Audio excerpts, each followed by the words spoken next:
Hello friends, नमस्कार। Welcome to my channel. तो चलिए स्टार्ट करते हैं आज का सेशन। अगर सेशन अच्छा लगे तो प्लीज़ चैनल को सब्सक्राइब कीजिए और वीडियो को लाइक कीजिए एंड शेयर कीजिए। ठीक है, अगर आपको सेशन अच्छा लगता है तो ठीक है, और सेशन में बनी रहिए क्योंकि आज मैं कंटेंट और प्रैक्टिस दोनों के साथ में सेशंस कराने वाली हूँ। ठीक है, तो पहला क्वेश्चन है हमारा कि विज्ञान गीता के लेखक कौन है। विज्ञान गीता के रचनाकार कौन है। ठीक है, विज्ञान गीता के रचनाकार कौन है। ऑप्शन नंबर ए है कि क्या भिखारी दास हैं, या शुक्ल जी हैं, या फिर केशव दास हैं, या फिर राम कुमार वर्मा है। ठीक है, यहाँ पर इसका राइट आंसर हो जाएगा हमारा इसका राइट आंसर हो जाएगा ऑप्शन नंबर सा हो जाएगा केशव दास। आचार्य केशव दास हैं किसके, विज्ञान गीता के रचनाकार। ठीक है, और इनकी रचना क्या है जो बहुत ज़्यादा पूछी जाती है, तो रामचंद्रिका। ठीक है, ये रामचंद्रिका जो है ये बहुत ज़्यादा क्या होती है, पूछी जाती है। ठीक है, रामचंद्रिका बहुत ज़्यादा पूछी जाती है। और आपको होमवर्क में क्या बताना है कि इसमें छंद कितने हैं, इसमें कितने छंद हैं, किसमें, रामचंद्रिका में। ओके, ठीक है, नेक्स्ट क्वेश्चन देखेंगे। क्वेश्चन नंबर हमारा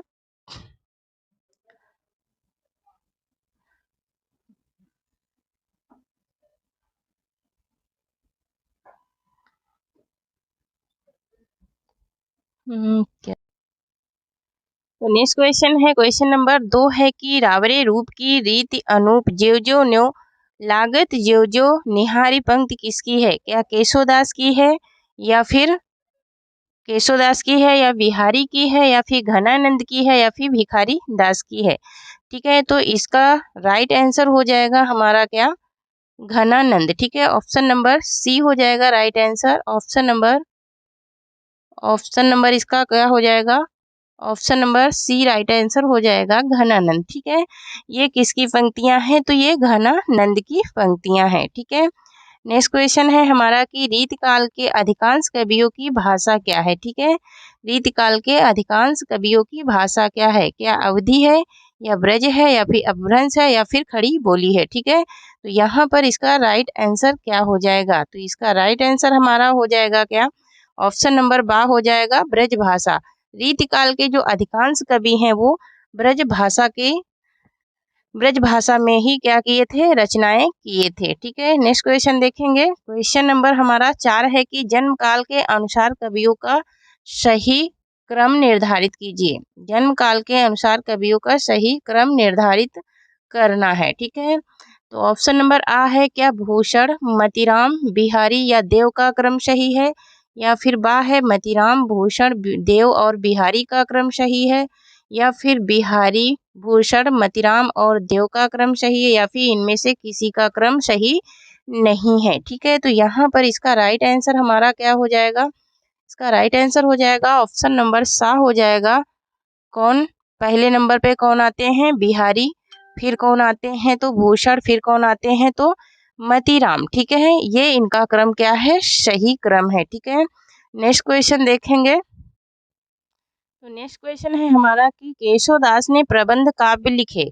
केशवदास ने कितने प्रबंध काव्य लिखे। ठीक है, केशवदास ने कितने प्रबंध काव्य लिखे। ऑप्शन नंबर आ है क्या 4 लिखे, या फिर 3 लिखे, या फिर 5 लिखे, या फिर 7 लिखे। ठीक है, यहाँ पर इसका राइट आंसर क्या हो जाएगा, तो इसका राइट आंसर हो जाएगा हमारा क्या, ऑप्शन नंबर सा हो जाएगा 5 प्रबंध काव्य लिखे किसने, केशवदास ने। और इन्होंने कौन कौन से लिखे आपको बताना है। ठीक है, कौन से प्रबंध काव्य इनके 5 हैं, कौन कौन से हैं, ठीक है, ये आपको बताना है कमेंट में। ठीक है, नेक्स्ट क्वेश्चन है कि हिंदी प्रदीप के संपादक हैं। नेक्स्ट क्वेश्चन क्या है कि हिंदी प्रदीप के संपादक हैं। ठीक है, तो हिंदी प्रदीप के संपादक कौन है, क्या भारतेंदु हैं, या फिर प्रेमधन हैं, या फिर बालकृष्ण भट्ट हैं, या फिर हरिओध हैं। ठीक है, इसका राइट आंसर क्या हो जाएगा, तो यहाँ पर इसका राइट आंसर हो जाएगा हमारा ऑप्शन नंबर सा हो जाएगा, कौन है, बालकृष्ण भट्ट हैं किसके, हिंदी प्रदीप के संपादक। ठीक है, और ये कब प्रकाशित हुआ था, तो इसको आपको कमेंट में बताना है कब प्रकाशित हुआ, ठीक है, कब प्रकाशित हुआ तो ये कमेंट में बताना, ठीक है। क्वेश्चन नंबर 7 है कि भारतेंदु हरिश्चंद्र को भारतेंदु की उपाधि कब मिली, ठीक है, भारतेंदु हरिश्चंद्र को भारतेंदु की उपाधि कब मिली, ठीक है। यहाँ पर ऑप्शन नंबर ए है 1981 में मिली, या फिर 1980 में मिली, या फिर 1984 में मिली, या फिर 1985 में मिली, ठीक है। यहाँ पर इसका राइट आंसर क्या हो जाएगा, तो यहाँ पर इसका राइट आंसर हो जाएगा हमारा क्या, ऑप्शन नंबर बी हो जाएगा। 1980 ईस्वी में इन्हें भारतेंदु की उपाधि मिली थी, और इन्होंने कब कहा था कि हिंदी नई चाल में ढली, ठीक है, इन्होंने कब कहा कि हिंदी नई चाल में ढली, ये आपको बताना है, ठीक है, हिंदी नई चाल में ढली भारतेंदु का ये कथन कब का है, ठीक है। तो नेक्स्ट क्वेश्चन देखेंगे, क्वेश्चन नंबर 8 है हमारा कि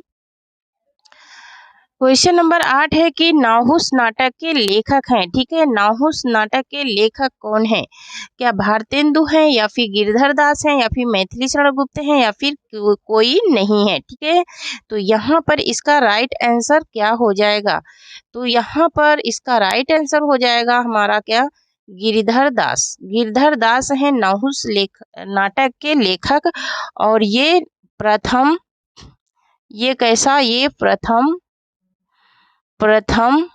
मौलिक नाटक माना जाता है, प्रथम मौलिक नाटक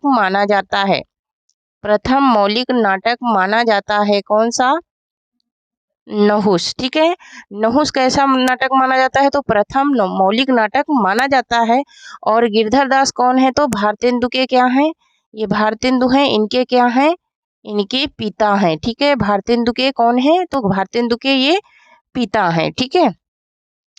नेक्स्ट क्वेश्चन है, क्वेश्चन नंबर 9 है कि मैथिली शरण गुप्त के गुरु का नाम था, मैथिली शरण गुप्त के गुरु का नाम क्या था, क्या भारतेंदु था, या फिर महावीर प्रसाद द्विवेदी था, या फिर गौरी दत्त था, या फिर अयोध्या प्रसाद खत्री था, ठीक है, क्या हो जाएगा इसका राइट आंसर, यहाँ पर इसका राइट आंसर क्या हो जाएगा, महावीर प्रसाद द्विवेदी था इनके गुरु का नाम, किसके गुरु का नाम, महावीर प्रसाद द्विवेदी के गुरु का नाम था क्या, सॉरी, मैथिली शरण गुप्त के गुरु का नाम क्या था, महावीर प्रसाद द्विवेदी था, ठीक है। और मैथिली शरण गुप्त की जो भी रचनाएं हैं बहुत ही महत्वपूर्ण है, ठीक है। यहाँ पर मैं महावीर प्रसाद द्विवेदी ने सरस्वती पत्रिका में अच्छा कार्य किया, ठीक है, इन्होंने 1903 में सरस्वती पत्रिका को छपवाया, ठीक है, और 1920 तक इसका कार्य चला था, ठीक है, क्योंकि बहुत महत्वपूर्ण पत्रिका है, ठीक है। नेक्स्ट है हमारा कि बोलने वाली औरत, ठीक है, बोलने वाली औरत कहानी है, बोलने वाली औरत कहानी किसकी है, ठीक है, तो यहाँ पर बोलने वाली औरत कहानी किसकी है, क्या मणिक मोहिनी की है, या फिर ममता कालिया की है, या फिर कृष्णा शोभती की है, या फिर महतो जोशी की है, ठीक है, महतो जोशी की है, क्या हो जाएगा इसका राइट आंसर, तो यहाँ पर इसका राइट आंसर हो जाएगा हमारा क्या, ममता कालिया। बोलने वाली औरत ये किसकी कहानी है, तो ये ममता कालिया की कहानी है, ठीक है, तो ये ममता कालिया की कहानी है, बोलने वाली औरत, ये मोस्ट इम्पोर्टेंट कहानी है, ठीक है, इसे मोस्ट इम्पोर्टेंट कहानी समझिए, ठीक है, ये मोस्ट इम्पोर्टेंट कहानी है, ठीक है, कौन सी, बोलने वाली औरत, ठीक है, तो ये मोस्ट इम्पोर्टेंट कहानी है। अब हम लोग देखेंगे कुछ कहानियों का कंटेंट, ठीक है, कुछ कहानियों का कंटेंट देखेंगे, और कहानियां हैं उसमें, और कहानीकार हैं, ठीक है, जो कि कहानी है और कहानी संग्रह है, ठीक है, उसमें कहानियों के पात्र, कहानी संग्रह, ठीक है, ये सब कुछ क्या है शामिल है, कौन सा पात्र क्या रोल किया है ये भी उसमें शामिल है, ठीक है, जो कि ये यूजीसी नेट के लिए इम्पोर्टेंट टॉपिक है, ठीक है, इसके बीच बीच में से पात्रों के नाम, कथन, ठीक है, किस प्रकार की ये कहानी थी, किस पृष्ठभूमि पर आधारित थी, ये सारी चीजें उसमें मैं आज क्या करूँगी, आप लोगों को एक्सप्लेन करूँगी। ठीक है, तो नेक्स्ट हमारा टॉपिक क्या है, कहानी और कहानी संग्रह है। ठीक है, तो आप लोग कहीं जाइएगा नहीं, पूरा देखिए, और ये बहुत ही इम्पोर्टेंट है। एक 10 प्रैक्टिस के बराबर ये छोटा सा नोट्स आप लोगों को साबित होगा। ठीक है, 10 प्रैक्टिस के बराबर ये एक छोटा सा नोट्स के रूप में क्या होगा, साबित होगा। और आप लोग को अगर ऐसा लगता है कि हमारे ये काम की चीज़ें हैं, तो आप लोग नोट्स ज़रूर बनाइए। ठीक है, मैं तो कहती हूँ कि मेरी हर क्लास का आप लोग नोट्स बनाइए, उसमें से मोस्ट इम्पॉर्टेंट चीज़ें मैं डाल रही हूँ। ठीक है, तो कहानी के नोट्स ज़रूर बनाइए, जो भी डिटेल डालती हूँ उसके नोट्स बनाइए। इसके पहले भी जो भी मैं क्लास पढ़ाई हूँ, नमक का दरोगा, उसमें भी प्रेमचंद की कहानी के बारे में बताई हूँ। ठीक है, तो उसमें भी कंटेंट हमारे बहुत। तो यहाँ पे कुछ कहानीकार हैं, कुछ कहानी है, और कहानी का प्रकाशन वर्ष संग्रह है, और इसमें पात्र है, और यहाँ पर विषय वस्तु है। ठीक है, तो पहली कहानी है राजेंद्र बाला घोष की मेरी चंद्रलोक से मेरी बातें। ठीक है, ये चंद्रदेव हैं इसके पात्र, और यह कहानी चंद्रदेव को पत्र के रूप में क्या करी गई थी, लिखी गई थी, जिसमें तत्कालीन गुलाम भारत की व्यवस्था और परिवेश पर व्यंग्य किया गया, मतलब कि बात की गई। और ये किस में लिखी गई, तो पत्र शैली में ये लिखी गई। कब लिखी गई, तो 1904 में लिखी गई। ठीक है, दूसरी है दुलाई वाली, तो दुलाई वाली है 1907 की कहानी है। इसके पात्र हैं वंशीधर, और वंशीधर की पत्नी उनकी जानकी देई। ठीक है, जानकी देई की छोटी बहन सीता है, और वंशीधर का मित्र नवल किशोर है, और नवल किशोर की पत्नी है।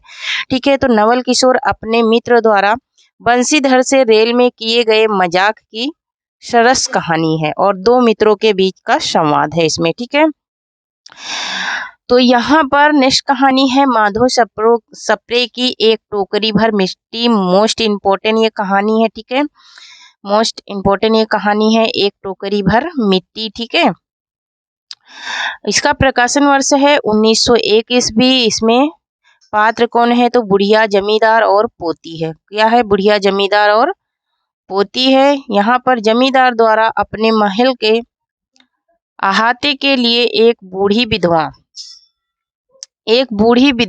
की झोपड़ी हटाने और आंखें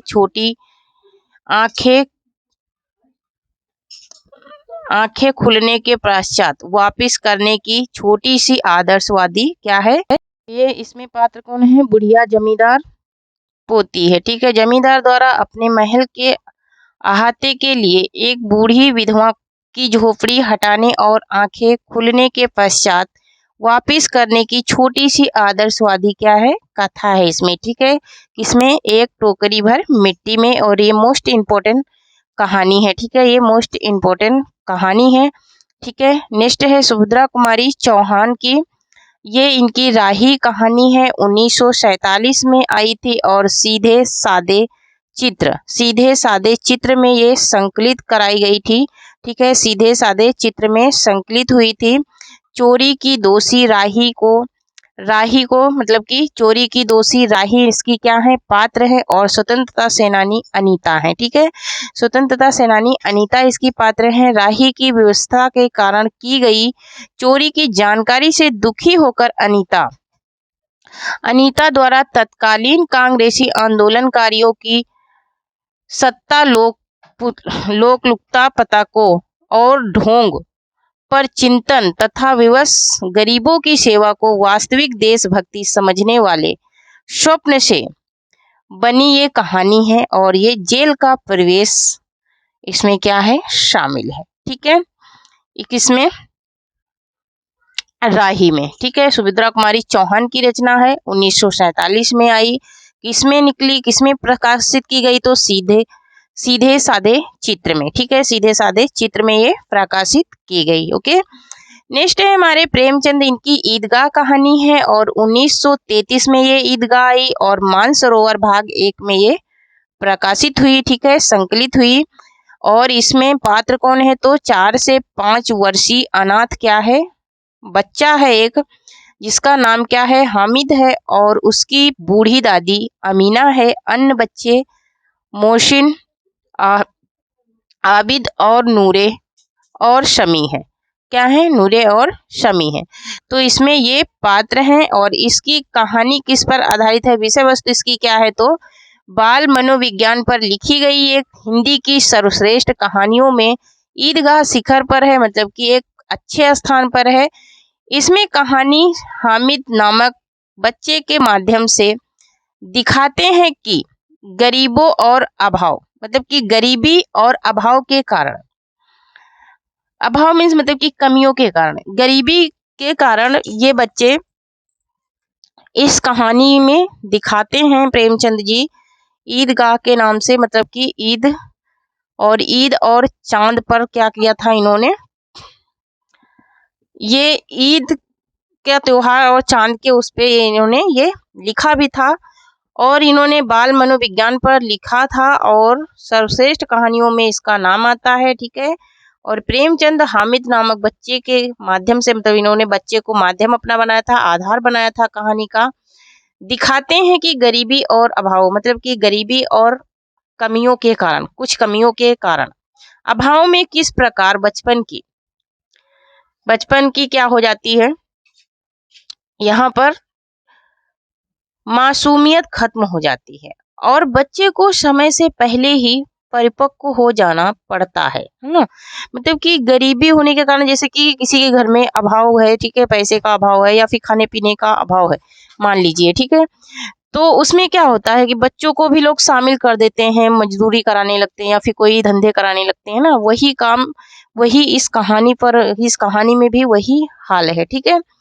इसमें प्रेमचंद की ईदगाह कहानी में, है ना, मतलब बहुत ज्यादा अभावग्रस्त ये थी, गरीबी से जूझ रहे थे बच्चे, वो अपनी मासूमियत, मतलब कि अपने बचपन को खत्म करके अपने समय से पहले ही परिपक्व, मतलब कि क्या हो गए थे, किसी भी कार्य करने के लिए परिपक्व हो गए थे। ठीक है। ऐसा इस कहानी में बताया गया है कि इसमें ईदगाह में। ठीक है। नेक्स्ट पॉइंट है इसका दुनिया का अनमोल रतन। ठीक है। दुनिया का अनमोल रतन इनकी ही कहानी है, प्रेमचंद की। ठीक है। 1907 में आई थी और ये सोजे वतन में क्या की गई थी, संकलित की गई थी। ठीक है। 1907 में ये कहानी आई। इसके पात्र हैं दिल फरेब और दिल फिगर।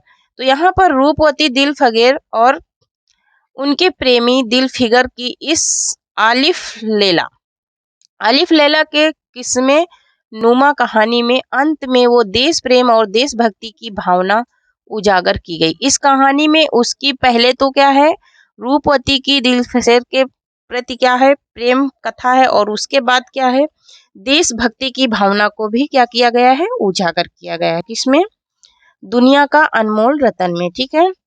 नेक्स्ट है हमारे राजा राधिका रमण प्रसाद सिंह। ठीक है। राजा राधिका रमण प्रसाद सिंह है, इनकी कहानी है कानों में कंगना। ठीक है। इनकी कहानी क्या है, कानों में कंगना है और ये 1913 में आई थी। ठीक है। ये कब आई थी, तो ये 1913 में इनकी कहानी आई थी और इसका जो इनके जो पात्र हैं वो नरेंद्र और उसकी पत्नी किरण और योगीश्वर, नाचने वाली और जूही। ये क्या है, इनके पात्र हैं। ये कानों में कंगना कहानी कब प्रकाशित हुई, तो 1913 में। इसके पात्र कौन से हैं, तो नरेंद्र और उसकी पत्नी किरण है और योगीश्वर नाचने वाली, और अत्यंत अलंकारिक व क्लिष्ट भाषा में लिखी गई है। ठीक है। और केंद्रीय पात्र एवं कथावाचक नरेंद्र का किरण से प्रेम विवाह और फिर किन्नरी के सौंदर्य में वशीभूत, प्रेम विमुख हो जाने और अंत में किरण के प्राण त्याग, मतलब कि उन्हें प्राण त्याग के समय वास्तविकता के एहसास होने की कहानी है। मतलब कि जब इनकी पत्नी किरण प्राण का त्याग कर देती है तो ये अपने ऊपर क्या करते हैं, पश्चाताप करते हैं। ठीक है। यहाँ पर चंद्र शर्मा गुलेरी, ठीक है, चंद्र शर्मा गुलेरी हैं और चंद्र शर्मा गुलेरी की कहानी है उसने कहा था। ठीक है। उसने कहा था, ये सरस्वती में प्रकाशित हुई थी ठीक है, सरस्वती में प्रकाशित हुई थी और ये प्रथम विश्व युद्ध की पृष्ठभूमि पर लिखी गई कहानी है। ठीक है, यहाँ और इसका प्रकाशन कब हुआ तो 1915 में हुआ था। इसके पात्र कौन है, सेना में जमादार लाहना सिंह और सूबेदारनी होरी।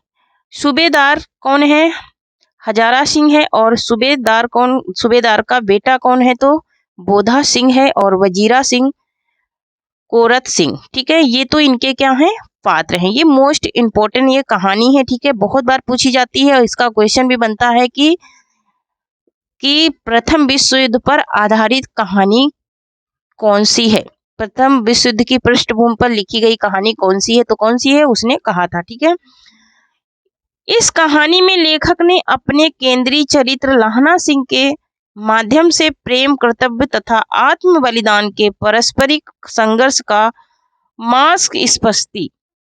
मार्ग स्पर्शी चित्रण किया है। और इस कहानी में लाहना सिंह अपने बचपन की प्रेमिका के कहने पर उसके पति की रक्षा करते करते बुद्ध भूमि पर अपने प्राणों का बलिदान कर देते हैं ना।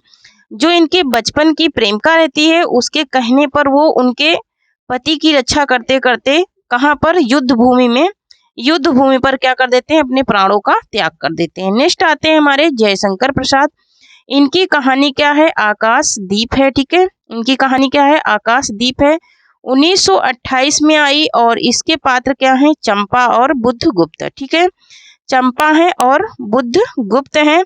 और इनका इस कहानी की विषय वस्तु क्या है तो कर्तव्य और प्रेम के अंतर्द्वंद, पिता की हत्या के आरोपी बुद्धगुप्त से ही प्रेम से जूझती चंपा द्वारा संपूर्ण जीवन कर्तव्य के लिए वो समर्पित करने की रोमांटिक कहानी है। ठीक है, इसमें एक रोमांटिक कहानी है। नेक्स्ट आते हैं हमारे जैनेन्द्र, और जैनेन्द्र की कहानी है अपना अपना भाग्य। ठीक है, अपना अपना भाग्य है, ये 1913 में आई और ये वात्यायन पत्र में क्या कही गई, संकलित की गई। ठीक है, वात्यायन पत्र में संकलित की गई। इसके जो पात्र हैं, यो कथावाचक जो हैं उनके क्या हैं, वकील उसका मित्र है और 10 वर्षीय बेघर पहाड़ी बच्चा है। क्या है, 10 वर्षीय बेघर पहाड़ी बच्चा है और शिक्षित मध्यम वर्ग का है। क्या है, शिक्षित मध्यम वर्ग का है। नेक्स्ट आते हैं हमारे फरीसानाथ रेणु आते हैं। इनकी कहानी है तीसरी कसम। ठीक है, इनकी कहानी क्या है, तीसरी कसम है। 1959 ईस्वी में ये संकलित हुई थी और किसमें हुई थी तो ठुमरी में संकलित हुई थी। गाडविन यहाँ पर गाड़ीवान हीरामन और कंपनी की औरत हीराबाई और कौन है तो फलटवास हैं, कौन है पलटदास हैं, और लालमोहर का नौकर लाशवन धुन्नीराम है। ठीक है, और इसमें हीरामन और हीराबाई के बैलगाड़ी सफर के माध्यम से लोक संस्कृति, उसमें निहित रस और मर्यादित निश्चल प्रेम को व्यक्त करने की कहानी है। ठीक है, किसमें, तीसरी कसम में। ये इसकी विषय वस्तु है। ठीक है, ये इसकी विषय वस्तु है कि हीरामन और हीराबाई के बैलगाड़ी सफर के माध्यम से उसमें लोक संस्कृति उसमें निहित थी, लेकिन रस और मर्यादित निश्चल प्रेम के कारण उसमें प्रेम क्या किया गया है, प्रेम को व्यक्त करने की कहानी व्यक्त की गई है। ठीक है, दूसरी इनकी कहानी है लाल पान की बेगम। ठीक है, लाल पान की बेगम है और ये भी ठुमरी में प्रकाशित की गई। कब की गई, 1915 में। ठीक है, 1999 में। ठीक है, 1999 में ठुमरी में ये की गई। और 7 वर्षीय बच्चा है इसमें, बिरजू और बिरजमोहन। कौन है, बिरजू और बिरजमोहन है। उसकी बहन चंपिया, माँ पिता और वृद्ध क्या है, वृद्ध पिता है, और पड़ोसिन मखनी है, और फुआ उनकी जंगी की नवविवाहित पतो है। ठीक है, इस कहानी में लाल पान की बेगम है। नेक्स्ट आते हैं हमारे अज्ञे, इनकी कहानी है गैगिन। 1951 में ये जयडोल पत्र में क्या की गई थी, संकलित कराई गई थी। ठीक है, प्रकाशित की गई थी। इसके पात्र हैं मालती, डॉक्टर महेश्वर और बच्चा टिट्टी। ठीक है, किसी प्रकार के नएपन से रहित जीवन में व्यक्त और व्यक्तियों के संबंध किस प्रकार टूटते हैं, इस कहानी में क्या किया गया है, बताया गया है। ठीक है, और विडंबना का उजागर करता ही दूसरा नाम है, और इन्होंने रोज, जिसका नाम है रोज। नेक्स्ट आते हैं भीष्म सहानी, अमृतसर आ गया, इनकी कहानी है। 1957 में ये पहला पाठ इसका संकलित हुआ था, और कथावाचक बाबू सरदार जी पठान, इसमें पठान बुढ़िया है, और भारत पाक विभाजन के समय बढ़ती सांप्रदायिकता नफरत को एक चलती रेल के डिब्बे के भीतर की घटनाओं से व्यक्त करती कहानी है ये। ठीक है, चीफ की दावत भी इन्हीं की कहानी है। पहला पाठ इनका शामनाथ सिंह इसके हैं, शामनाथ और उनकी पत्नी और उनकी बूढ़ी माँ, किसकी, शामनाथ की, और ये शामनाथ की बूढ़ी माँ। ठीक है, तो यहाँ पर अपमानजनक स्थिति को, तो ये इसकी मूल समस्या वृद्ध माँ के भूखे होने की नहीं थी, बल्कि अप्रस्तुति योग्य होने की थी, मतलब वो पढ़ी लिखी नहीं थी, ये उनकी समस्या थी मेन शामनाथ की। ठीक है, ये अपने चीफ को बुलाते हैं दावत के लिए, उसमें अपनी माँ को छिपाते फिरते हैं। ठीक है, शेखर जोशी की है कोसी का घटवार। ठीक है, शेखर जोशी की क्या है कहानी, कोसी का घटवार है। 10 कहानियों का ये संग्रह है। ठीक है, ये 10 कहानियों का संग्रह है। गुसाई और लक्ष्मा इसकी क्या है, पात्र हैं। यह सामाजिक जड़ मनोविज्ञान के कारण अधूरे रहे अनुभव, अनाथ फौजी गुसाई और लक्ष्मा के कालतीत प्रेम की अद्भुत कहानी है इसमें। ठीक है, नेक्स्ट है कृष्णा शोभती, इनका सिक्का बदल गया, इनकी कहानी है। बादलों के घेरे में 24 कहानियों का ये संग्रह है। ठीक है, और सहानी शेर और हसैना बेगू पटवारी और थानेदार दाऊद खां, ये इनके क्या हैं, पात्र हैं। भारत पाक विभाजन के कारण होने वाले विस्थापन के दर्द की कहानी ये है। ठीक है, नेक्स्ट आते हैं ज्ञान रंजन, इनके कहानी क्या है, पिता है, और फ्रेंड्स के इधर उधर, ये 1968 में इनकी कहानी लिखी गई। कथनांक है उनकी पत्नी देवा पिता। ठीक है, उनकी पत्नी और देवा पिता है। नए पुराने मूल्यों और संस्कारों की टकराहट का बड़ा ही सूक्ष्म आकलन और विश्लेषण ज्ञान रंजन की कहानियों में मिलता है। पिता कहानी में लेखनी दृष्टि स्थिति का पूरा जायजा लेती है और 2 पीढ़ियों के अंतर को सही रूप में वो पकड़ती है। ठीक है, कौन, अंकन। ठीक है, तो ये सही रूप में पकड़ती है। नेक्स्ट आते हैं हमारे कमलेश और राजा निर्वंशिया, इनकी कहानी है। 1957 में इन्होंने लिखा, प्रकाशित कराया। राजा निर्वंशिया कहानी 19 कहानियों का संग्रह है। ठीक है, और इसमें जागपति और पत्नी चंद्रा और कंपाउंडर बच्चन सिंह है। ठीक है, कंपाउंडर कौन है, बच्चन सिंह है। राजा निर्वंशिया की पौड़ी कथा के साथ साथ चंदा की आधुनिक कथा के द्वारा समांतर दोहरी कथा के माध्यम से आधुनिक जीवन की विसंगतियों का चित्रण करती है एक नई कहानी के रूप में। किसकी, कमलेश्वर की राजा निर्वंशिया कहानी। अगर पूछता है तो ये भारत पाक विभाजन पर ये भी लिखी गई है। निर्मल, नेक्स्ट है निर्मल वर्मा की कहानी, ये परिंदे इनकी कहानी है। 1959 में आई थी। 7 कहानियों का संग्रह है। और Latika, doctor Mukherjee, mister Hubert और विद्यार्थी सुधा और जॉली गिरीश और करमुद्दीन इनके क्या हैं, पात्र हैं। इसकी विषय वस्तु है, इस कहानी का क्षेत्रीय तत्व है मध्यवर्गीय जीवन में व्यस्त अकेलापन। सभी चरित्र न सिर्फ अकेले हैं बल्कि कभी न खत्म होने वाले इंतजार की प्रक्रिया में वो बोझिल, उदास और टूटे हुए हैं। मतलब कि इनके पास ऐसी समस्या है कि वो कभी उस समस्या को खत्म नहीं कर पा रहे हैं और उसी में वो सब क्या हैं, उलझे हुए हैं। ये इसकी क्या है, विषय वस्तु है। बहुत ज़्यादा विषय वस्तु पूछी जाती है नेट एग्जाम में। ठीक है, तो थैंक यू फ्रेंड्स, आज के लिए इतना ही। तब तक के लिए धन्यवाद। जय हिंद, जय भारत। आप लोगों को कैसा लग रहा है ये सेशन, कमेंट में ज़रूर लिखना। अगर सेशंस अच्छे लग रहे हैं तो प्लीज़ मेरे चैनल को सब्सक्राइब कीजिए और लाइक कीजिए।